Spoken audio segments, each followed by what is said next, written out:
వైఎస్ఆర్సీపీ అధ్యక్షుడు జగన్మోహన్ రెడ్డి గారికి ఉన్నట్లుండి రైతాంగం పైన అపారమైన ప్రేమ పుట్టుకు రావడం జరిగింది.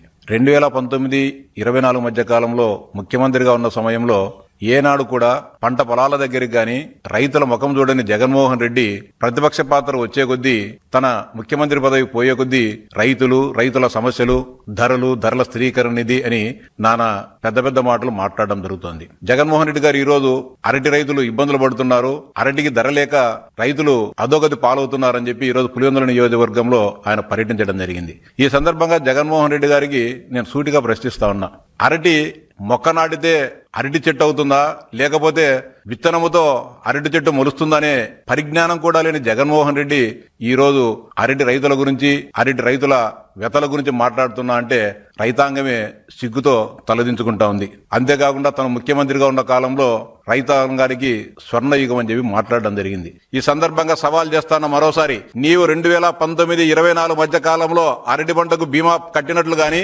అరటి పంట నష్టపోయిన రైతాంగానికి పంటల బీమా చెల్లించినట్లు గాని నువ్వు చూపించగలిగితే నేను నా శాసన మండలి సభ్యత్వాన్ని కూడా రాజీనామా చేస్తా అని చెప్పి జగన్మోహన్ రెడ్డి గారిని సవాల్ చేస్తానా.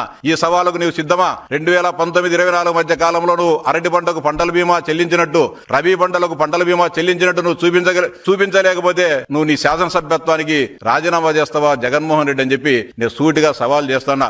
₹1 చెల్లించుకోకుండా రైతాంగాన్ని అన్యాయం చేసిన చరిత్ర నీది. అరటి పంట రబీ పంటల కిందికి వస్తుంది. రబీ పంటలకు సంబంధించి మొత్తం ఇన్సూరెన్స్ విధానాన్ని నువ్వు ఎత్తేసి రైతాంగాన్ని సర్వనాశనం చేసింది నువ్వు.